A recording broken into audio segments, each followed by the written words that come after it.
Spoilers to follow. Now, trust me, watching Reptile is a frustrating experience. I really wanted to like this movie. I mean, I put on a Netflix movie. You'd think I'd want to just sit there and be bored as fuck. Now, this film isn't really terribly boring. I'm going to get into it. It follows Benicio del Toro as a detective working with his partner, played by Eric Bogosian, who's also his wife's uncle. His wife is played by Alicia Silverstone. Very good to see her in some big movies. I did enjoy parts of this movie. I'm sorry, I was just remembering Alicia Silverstone's last role was in The Long Haul, the Diary from a Kid movie, the last movie I saw her in. But you know, hey, this is her returning to form.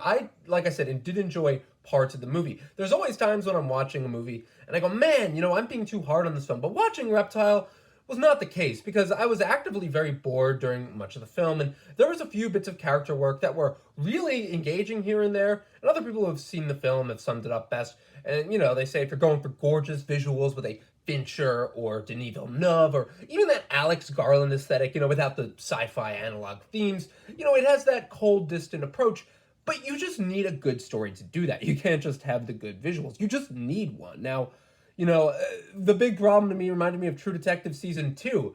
True Detective Season 1, really good, really creepy, but then Season 2, it's just beautiful looking, but boring. I did really like bits of this. I thought Benicio del Toro was great. He was just phenomenal. He 100% carried much of the film, which is just slow work. And, it didn't have the sinister quality I really wanted to give you chills or make your skin crawl or even, be remotely fascinated with it. I thought, though, Benicio del Toro held up the movie. He's so fun to watch. He really did bring a lot to his character. You could tell he really did care about this movie. He probably thought it was really, really good, but, it really isn't. But still, just watching him is great because he really does bring 100% to this film. See, with Reptile, at the end of the day, this movie to me was just clickbait, pure and simple. It's a murder mystery. The whole movie is detectives trying to solve the murder mystery of a real estate agent, but it really just goes away from that. It isn't fun to watch. It isn't really what you'd expect if you want even a good noir mystery. It looks nice, but firstly, that doesn't matter. Also, secondly, there is no reptile.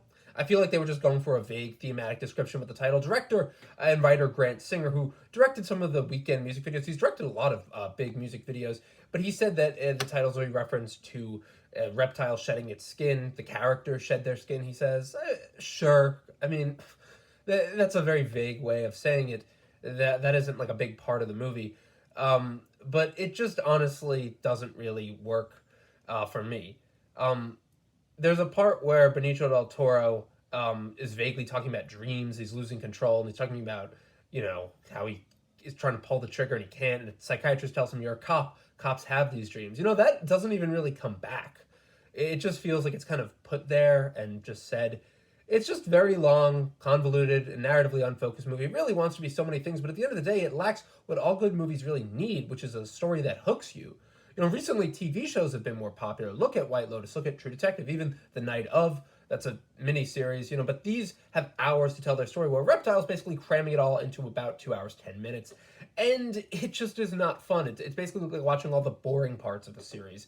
I really actually liked the last 20 minutes of this, but that made me very frustrated because I was thinking if the whole movie had that intrigue, it would have been so much better. There's really just no elements of suspense here. Michael Pitt is just hilarious. He's like a caricature of a bad guy. Then there's Carl Glusman, who's so obviously played as suspicious. And it just really feels like a story that is so drawn out. And the central hook of this young woman's murder is lost in a sea of visual cues and attempts at making this wide-ranging big film just mean more. But at the end of the day, they should have trimmed it. It's just unsatisfying for how it just feels unresolved. And, they went so far to distance themselves from the central plot.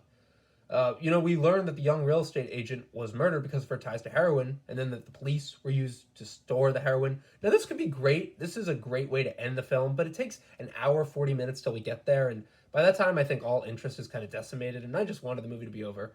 It just should have built a stronger case, should have been more fun, and I think it would have been more interesting, not just chasing all these other plot threads and just being kind of stale. But at the end of the day, if you want a good crime thriller, I mean, Reptile it's okay to watch, but it's not great. It's forgettable, and it's just another crime film at the end of the day.